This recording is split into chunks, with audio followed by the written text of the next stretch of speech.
Hello friends, my name is Preeti. आप देख रहे हैं एग्ज़ाम 10 यूट्यूब चैनल। फ्रेंड्स, आज हम लोग डिस्कस करने वाले हैं कंप्यूटर अवेयरनेस का पार्ट 8। इसके पहले हम लोगों ने कुल 7 पार्ट डिस्कस किया है, जिसमें कंप्यूटर से रिलेटेड जितने भी इंपॉर्टेंट क्वेश्चंस होते हैं उसको हम लोगों ने कवर किया है। बाकी जो हमारे रिमेनिंग क्वेश्चन हैं उसको हम लोग आने वाले सभी पार्ट्स में कवर करेंगे। तो आइए शुरू करते हैं। आज का हमारा पहला क्वेश्चन है कि कंप्यूटर पर इंफॉर्मेशन किस रूप में स्टोर किया जाता है। कंप्यूटर में देखिए, आपको पता है कि जब हम कंप्यूटर में डेटा देते हैं, हम लोग कंप्यूटर को क्या देते हैं, डेटा, और कंप्यूटर क्या करता है, उसको प्रोसेस करके इंफॉर्मेशन बनाता है। अब जब हमने डेटा दिया और कंप्यूटर ने उसको इंफॉर्मेशन बना दिया, तो ऑब्वियस सी बात है हमें उसे सेव करना होगा। तो वही हमसे पूछ रहा है कि किस रूप में उसको सेव करेंगे। तो हमारा सही आंसर क्या होगा, डिजिटल डेटा। अब हमने जो दिया है कंप्यूटर को इनपुट, अब वह किस रूप में सेव होगा, इंफॉर्मेशन बनने के बाद डिजिटल डेटा के रूप में सेव होगा। ठीक। अगला क्वेश्चन हमारा, सबसे बड़े से सबसे छोटे के क्रम में निम्नलिखित में से कौन सा लिस्टेड है। तो इसमें हमसे पूछ रहा है कि सबसे बड़े से सबसे छोटे का क्रम क्या है। जैसे अगर हम लोग बात करें तो सबसे छोटा हमारा होगा बाइट होगा, फिर किलो बाइट होगा, फिर मेगा बाइट होता है, ठीक है, फिर गीगा बाइट होता है, फिर टेरा बाइट होता है। तो हमें ये ऑप्शन दिया है और पूछ रहा है कौन सा हमारा सही है। तो आइए देखते हैं कौन सा सही है। देखिए, सबसे बड़ा हमारा क्या होगा, तो हम लोग का सबसे बड़ा होगा टीबी। टीबी के बाद जीबी होता है, फिर एमबी होता है, फिर केबी होता है। ठीक है, तो टीबी, जीबी, एमबी, केबी, हमारा सही आंसर क्या होगा, ऑप्शन नंबर डी। अगला क्वेश्चन देखिए, आप लोग को अगर पढ़ना है तो आप लोग को, आप प्लेलिस्ट में जाइए, साइंस के प्लेलिस्ट में, या आज मैं इसको कंप्यूटर की प्लेलिस्ट में बाइनरी टू जो डेसिमल का कन्वर्जन है हमारा, या फिर डेसिमल टू बाइनरी का, वो मैं पढ़ा चुकी हूँ। तो आप लोग उसको प्लेलिस्ट में पढ़ लीजिए एंड आफ्टर देन आप इस क्वेश्चन को ईजिली सॉल्व कर सकते हैं। तो फिलहाल आते हैं, हमारा सही आंसर क्या होगा, 514। ठीक, हमारा सही आंसर क्या होगा, 514। ये होगा हमारा अष्टभुज समतुल्य। ठीक, ऑप्शन नंबर बी सही होगा। अगला क्वेश्चन है हमारा कि वह प्रोग्राम है जो कंप्यूटर को प्रयोग करने में आसान बना देता है। तो इसमें हमारा सही आंसर क्या है। देखिए, कहीं ना कहीं हम ये सारे क्वेश्चन पढ़ चुके हैं। इसके पहले वाले पार्ट्स में जैसे सेम टू सेम क्वेश्चन आपको नहीं मिलेगा, लेकिन जब कोई क्वेश्चन मिलता है तो उसके डिस्क्रिप्शन में उसको डिस्क्राइब करते समय मैं आपको ये सारी चीज़ें बता देती हूँ। जैसे अब यह कौन सा प्रोग्राम है जो कंप्यूटर को प्रयोग करने में आसान बना देता है। तो मैंने आपको जब सॉफ्टवेयर पढ़ाया था, सॉफ्टवेयर के बारे में, तो वहाँ पे मैंने आपको बताया सॉफ्टवेयर कैसे होते हैं। कुछ सिस्टम होते हैं, सिस्टम सॉफ्टवेयर, फिर एप्लीकेशन होते हैं, और थर्ड होते हैं हमारा यूटिलिटी सॉफ्टवेयर। तो जो कंप्यूटर को यूज़ करने में आसान बनाते हैं वो कौन होते हैं, यूटिलिटी सॉफ्टवेयर होते हैं। ठीक, इसमें क्या क्या होता है, जैसे डिस्क क्लीनअप हो गया, डिस्क डीफ्रैगमेंटर हो गया, ये सारी चीज़ें क्या होती है, ये सब होते हैं यूटिलिटी सॉफ्टवेयर। मतलब हम कोई भी चीज़ अगर काम कर रहे हैं कंप्यूटर में, हमारा कंप्यूटर हैंग हो रहा है, तो इन सबको थोड़ा सा स्पेस क्लियर करने के लिए क्या किया जाता है, यूटिलिटी सॉफ्टवेयर का यूज़ किया जाता है।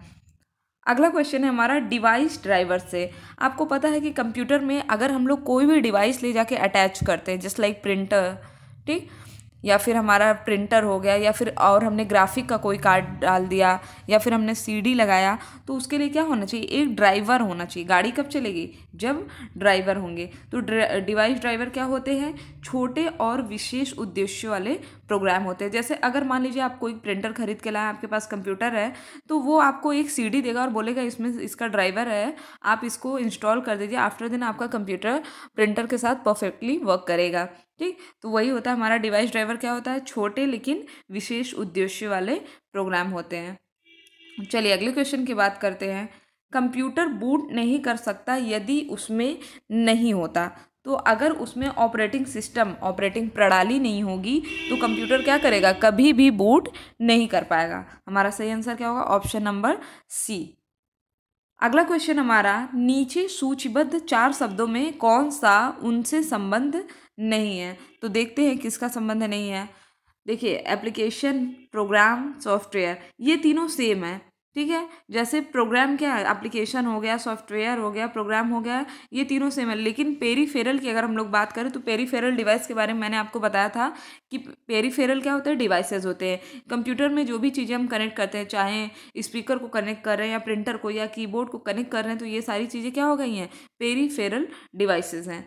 तो हमारा इसमें से डिफरेंस क्या है, हमारा सही है पेरीफेरल। ये एक्सटर्नल हो गया, जबकि प्रोग्राम, सॉफ्टवेयर, एप्लीकेशन क्या हो गए, ये सब इंटरनल पार्ट्स हो गए कंप्यूटर के। चलिए अगले क्वेश्चन की बात करते हैं। ऑपरेटिंग सिस्टम प्रणाली और कंप्यूटर में प्रोसेसर, इसके मिश्रण को कंप्यूटर्स के रूप में संदर्भित किया जाता है। ठीक, तो ये क्वेश्चन प्लेटफॉर्म को, ठीक, अगर आपका ऑपरेटिंग सिस्टम, जो ऑपरेटिंग प्रणाली और कंप्यूटर का प्रोसेसर, ये दोनों मिल जाते हैं तो हमें एक प्लेटफॉर्म देते हैं that we can use computer. ठीक, अगर ऑपरेटिंग प्रणाली और प्रोसेसर ना मिले, वी कांट यूज़ कंप्यूटर। ठीक है, तो वही कह रहा है, एक तरह का प्लेटफॉर्म देते हैं ये दोनों मिलकर कि हम कंप्यूटर के रूप में इन्हें संदर्भित करते हैं। मतलब प्रोसेसिंग करना कंप्यूटर का काम है और ऑपरेटिंग सिस्टम के बिना कंप्यूटर चलेगा नहीं। फ्रीवेयर के दो उदाहरण क्या है? फ्रीवेयर क्या होता है पता है? जैसे मान लीजिए कोई भी सॉफ्टवेयर होते हैं, तो उनमें से कुछ सॉफ्टवेयर ऐसे होते हैं जो फ्री होते हैं, लाइक जिसका जो सोर्स कोड है वो फ्री होता है। आप कोई भी सॉफ्टवेयर देखेंगे, कुछ में लाइसेंस आपका नेसेसरी होता है, बट लेकिन बहुत से सॉफ्टवेयर ऐसे होते हैं जो आप बिना लाइसेंस के यूज़, हालांकि उसमें लाइसेंस का जो कोड होता है वो होता है, लेकिन अगर आपने लाइसेंस कोड नहीं, जैसे MS ऑफिस आप सब लोग यूज़ करते हैं, ठीक, तो क्या उसमें क्या करते हैं सभी लोग, MS ऑफिस को लाइसेंस उसका परचेज़ किए नहीं, उसके बाद भी सब लोग यूज़ करते हैं।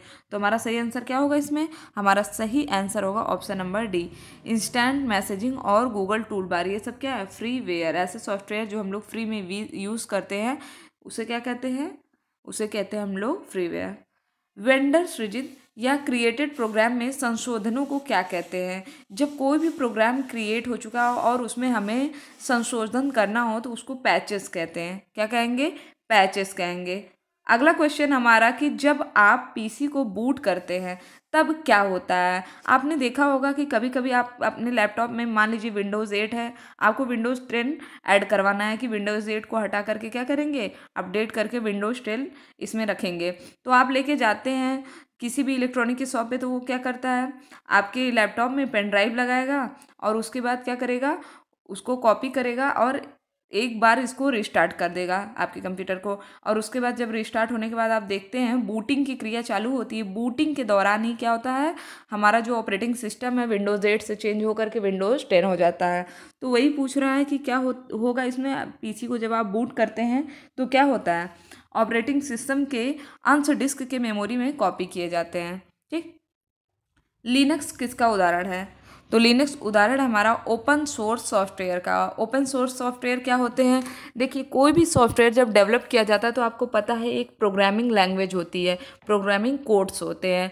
उनमें से बहुत से सॉफ्टवेयर ऐसे होते हैं जिनका कोड सबको प्रोवाइड नहीं किया जाता है, क्योंकि अगर आप किसी को सोर्स कोड दे देंगे, सोर्स कोड कंप्यूटर में जो प्रोग्रामिंग होते हैं उनमें सोर्स कोड होते हैं, अगर आपने ये सोर्स कोड किसी को दे दिया तो अपने मन माफिक जो भी सॉफ्टवेयर है आपका उसमें परिवर्तन कर सकता है, जो भी चाहे एडिशनल चीज़ें ऐड कर सकता है। तो हर एक कंपनी की एक प्राइवेसी, मान लीजिए किसी कंपनी ने कोई सॉफ्टवेयर बनाया और इसका सोर्स कोड ओपन कर दिया, तो दूसरी भी कंपनी को इसका सोर्स कोड पता चलने के बाद वो उसको और ज़्यादा डेवलप करके और भी ज़्यादा बेनिफिशियल कर सकता है। इस वजह से कंपनियां क्या करती हैं, अपना सोर्स कोड छिपा के रखती हैं। ठीक, तो लिनक्स क्या है? ओपन सोर्स सॉफ्टवेयर है। चलिए अगले क्वेश्चन की बात करते हैं। डैश तब होता है जब ऑपरेटिंग सिस्टम रैम में लोड होता है।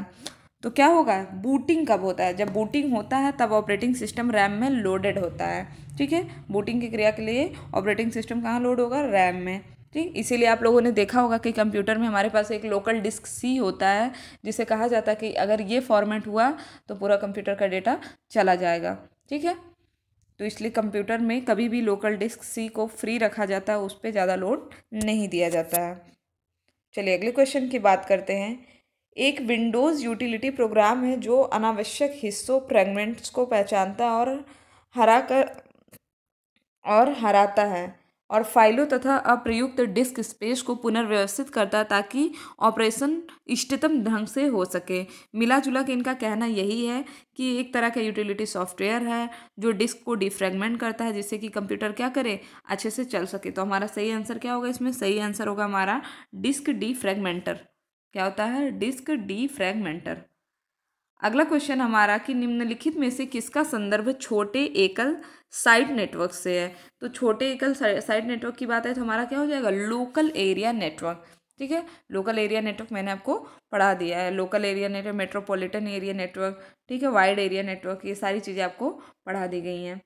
चलिए अगले क्वेश्चन की बात करते हैं। कंप्यूटर नेटवर्क में कौन से प्रकार का संसाधन सामान्यतः शेयर किया जाता है।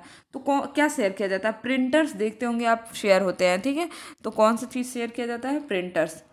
अगला क्वेश्चन हमारा, वेब पेज में वह कौन सा शब्द है जिसे क्लिक किया जाए तो दूसरा डॉक्यूमेंट खुलता है, उसे कहते हैं हम लोग हाइपर लिंक। आपको देखे होंगे, आपने कोई वेब पेज खोला और उसके नीचे अगर कोई लिंक लिखा, आपने कहा इस लिंक पे क्लिक करें फॉर डाउनलोड द वीडियो, तो वो क्या होता है, कोई दूसरा डॉक्यूमेंट खुल जाता है। ठीक है, अगला क्वेश्चन है हमारा, अनजाने ईमेल अनुलग्नकों को क्यों निकाला जाता है। इनको इसलिए निकाला जाता है क्योंकि इसमें मे भी वायरस हो सकता है और ये कंप्यूटर को नुकसान कर सकता है। अगला क्वेश्चन है हमारा, यह सबसे लोकप्रिय इंटरनेट गतिविधि है। तो आपको क्या लग रहा है इनमें से सबसे, इसमें है हमारा कम्युनिकेशन, संप्रेषण क्या है, सबसे लोकप्रिय इंटरनेट गतिविधि है। ई कॉमर्स क्या है, तो ई कॉमर्स हमारा क्या होगा, इंटरनेट पर उत्पादों तथा सेवाओं का क्रय विक्रय हो जाएगा हमारा ई कॉमर्स। इंटरनेट जोड़ने के लिए कौन सी 4 चीज़ें आवश्यक होती हैं। तो पहला तो हमारा कंप्यूटर होता है, उसके बाद हमें एक मॉडेम चाहिए और एक कम्युनिकेट करने के लिए सॉफ्टवेयर चाहिए और एक आईएसपी चाहिए। ठीक, इंटरनेट सर्विस प्रोवाइडर। ठीक, तो हमारा सही आंसर क्या होगा, हमारा सही आंसर होगा ऑप्शन नंबर डी। चलिए अगले क्वेश्चन की बात करते हैं। एक कंप्यूटर से इंटरनेट पर आपके कंप्यूटर में फाइल अंतरण करने वाली प्रक्रिया को क्या कहा जाता है। जब आप किसी फाइल को इंटरनेट से अपने कंप्यूटर में लेते हैं तो उसे क्या कहेंगे, उसे डाउनलोड करना कहते हैं। वेब पेज पृष्ठ को रिलोड करने हेतु कौन सा बटन दबाया जाता है, तो रिफ्रेश बटन। अगर किसी भी वेब पेज को आपको रिलोड करना है तो क्या होगा, आपको रिफ्रेश बटन दबाना होगा। एंड नेक्स्ट है हमारा, इंटरनेट के जरिए लिंकों के संग्रहण को एक इंटरकनेक्टेड नेटवर्क सृजित हो जाता है, उसे क्या कहते हैं, उसे कहेंगे हम लोग उपयुक्त सभी। www भी होता है, वर्ल्ड वाइड वेब भी होता है और वेब भी होता है। इंटरनेट के जरिए लिंकों का संग्रहण कहाँ पे किया जाता है, इन तीनों जगहों पर।